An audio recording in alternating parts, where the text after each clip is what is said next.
Asubuhi ya leo mpenzi mtazamaji, wali gani? Ndugu zangu, dada zangu katika Kristo Yesu, amjambo. Ni asubuhi njema ambapo ninawakaribisha katika kipindi cha Manyunyu ya Baraka. Tuendelee na kupokea hizo baraka ili hata siku yetu ikawe ni ya baraka. Ikawe ni siku ambapo tutaweza na kusema kwamba kweli siku ya leo nimeweza na kuona mema ya Mwenyezi Mungu. Maana vile ambavyo utaweza na kuanza, utaweza na kutembea ukiwa tu unahisi uwepo wa Mwenyezi Mungu dakika kuenda ile nyingine. Maana mtumishi wake yuko hapa tayari kabisa kuweza na kutubariki na neno lake na pia hata na kutuombea. Sio mwingine mbali ni Pastor Mary kama kutoka kanisa la ABC Sultan Pastoret Makueni Sub-Headquarters. Karibuni, tubarikiwa kwa pamoja. Ndugu na dada watazamaji, naomba niwasalimu kwa jina la Yesu. Hamjambo, nami si jambo. Karibuni sana katika ibada ya asubuhi ya leo, na tuanze kwa maombi. Asante Mwenyezi Mungu kwa ajili ya wakati mzuri ambao umetupa. Tunalicha kuliabudu jina lako, maana hakuna Mungu mwingine aliye kama wewe. Tunakiri makosa yetu, kuomba msamaha ili ukatusafi na ukatutakase na damu ya mwana wako Yesu Kristo. Tunaomba ukanene nasi, tunaomba Baba wa mbinguni ukatubariki, tunaomba ukatuzindishie baraka zako kwa njia yako ya kipekee. Kuwa pamoja nasi, nazungumza nasi kupitia neno lako takatifu, na ni kwa Yesu Kristo tunaomba. Amina. Wazo la asubuhi ya leo tutalipata katika kitabu cha Wangalatia sura ni ya 6 mstari wa 9. Wangalatia sura ya 6 mstari ni wa 9. Na tusome kwa pamoja. Tena tusichoke katika kutenda mema, maana tutavuna kwa wakati wake tusipozimia roho. Tena tusichoke katika kutenda mema, maana tutavuna kwa wakati wake tusipozimia roho.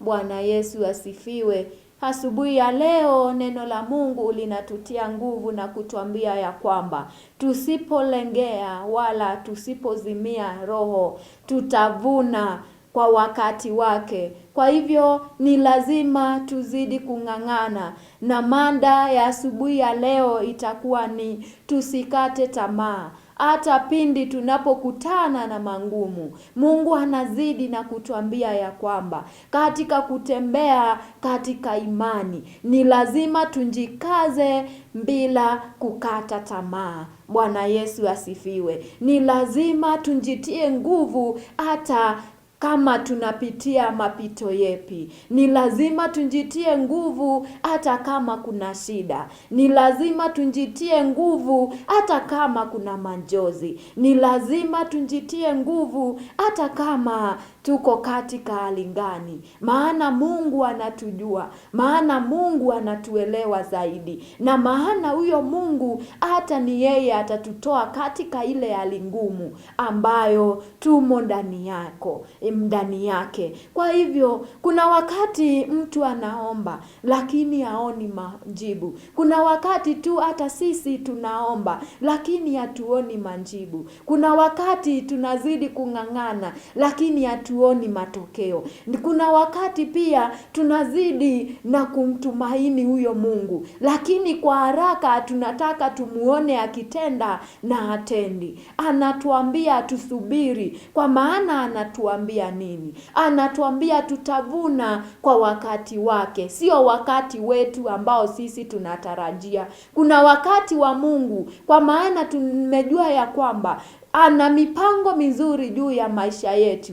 Ana mipango mizuri pia katika kazi zetu. Ana mipango mizuri pia katika ile hali ambayo sisi tunapitia. Anatuambia ana mipango mizuri. Ni lazima tuendelee kunjikaza na tunjikaze na tutie bidii, tukijua ya kwamba wakati wa Mungu ambao sio wakati ambao tunatarajia. Wakati mwingine huwa tuna matarajio makubwa, tuna matarajio yetu ambayo tunataka Mungu atutendee, na pia tunatenga wakati ambao tunataka Mungu atukumbuke. Lakini huo wakati ambao sisi tunatenga kama binadamu ama kama wanadamu, sio wakati wa Mungu ambao ametenga kwa ajili yetu. Kwa hivyo wapendwa, tuzidi kunjikaza, tuzidi kunjitia nguvu bila kukata tamaa.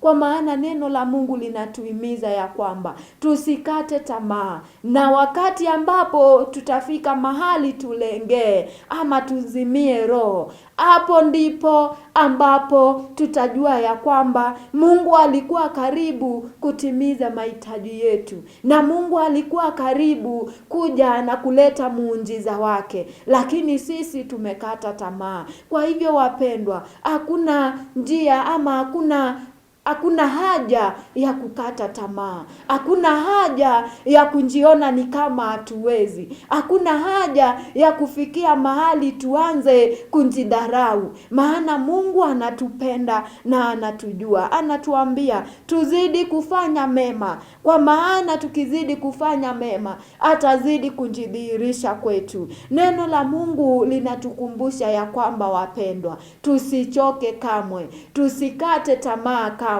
Tuzidi kujikaza na tukaze mwendo, maana bado safari inaendelea. Tunajifunza ya kwamba jambo la kwanza, tusikate tamaa katika maombi. Tuzidi kudumisha maombi yetu, kwa maana maombi ni nguzo kubwa na ni nguzo kuu katika imani yetu. Jambo la pili, tuendelee pia kufanya mema. Kwa maana tukifanya mema, tukiwasaidia wengine, tukiwainua wengine, tukiwabariki wengine, hata tukinyenyekea na kuwafikia walio katika kiwango cha chini, Mungu atatuinua na atawainua na sifa zote zitakuwa kwake. Kwa hivyo tuzidi kutenda mema na tuzidi kuinuana, kwa maana Mungu anatuambia tutende mema bila kuchoka na bila kuzimia roho, maana tutavuna kwa wakati wa Mungu. Mungu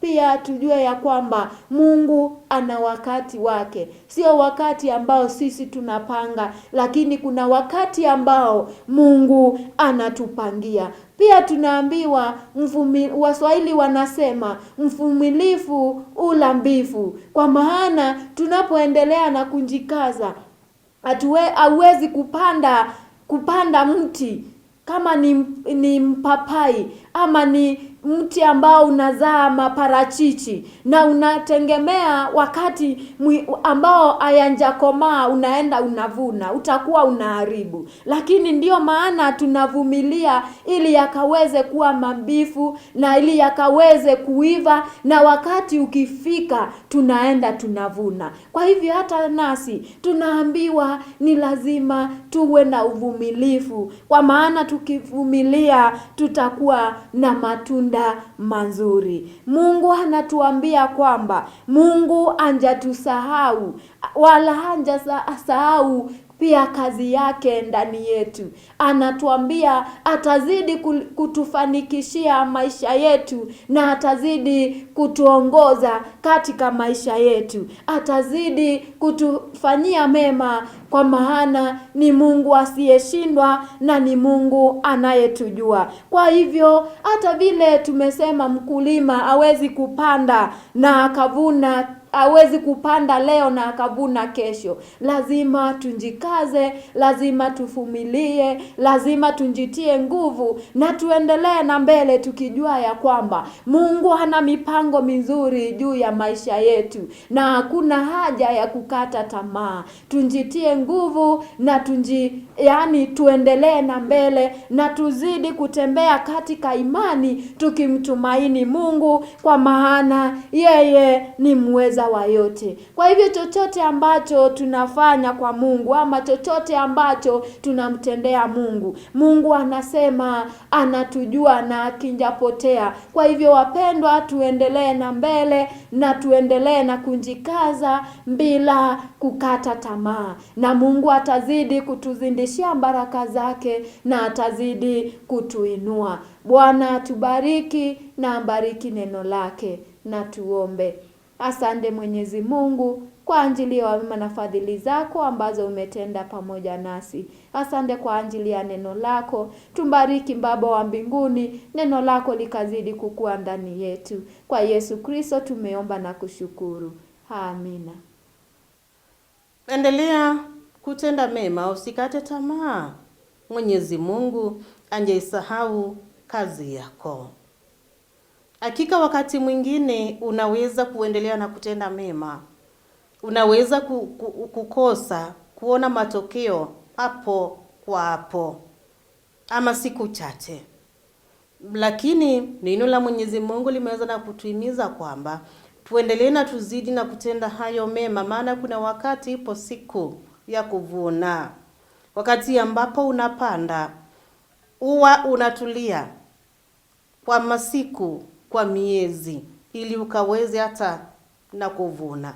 So yale mema ambayo huwa unawatendea hata na wengine, vile huwa unabariki hata na wengine, unawabariki kupitia kwa matendo, kupitia kwa maneno tu, utaweza na kuvuna. Ipo siku. Usije ukasema kwamba nimesaidia wengi, sioni matokeo, sioni hata na mimi nikabarikiwa. Wale ambao nimeweza na kuwasaidia, nimeona baadaye wananigeukia, nimeona baadaye wananigeuzia, nimeona baadaye hata na wao hawana shukrani. Tenda mema ukiwa unamwangalia Mwenyezi Mungu, maana Mwenyezi Mungu ataweza na kukuongezea, atazidi na kukuinua, atazidi na kukubariki, kadri ya vile ambavyo unaendelea na kubariki wale wengine. Wale ambao umewasaidia wanaweza wakakosa kukusaidia, wanaweza wakawa wengine, wanaweza wakawa ni wale ambao wana shukrani, lakini Mwenyezi Mungu anjaisahau kazi yako. Zidi na kutenda wema ukiwa unaangalia vile ambavyo Mwenyezi Mungu anakuona, lakini sio vile ambavyo wanadamu wanakuona. Maana wengi unaweza ukawasaidia, ukasimama na wao, lakini wakasahau. Lakini uzuri ni kwamba Mwenyezi Mungu hajaweza na kusahau, atazidi na kukuinua na pia kuweza na kukubariki. Tuzidi na kutenda wema, maana malipo tutaweza na kuyapokea kutoka kwa Mwenyezi Mungu. Nakutekea wakati mwema, siku njema. Mungu atembee pamoja nawe na uzidi na kutenda wema. Bye bye.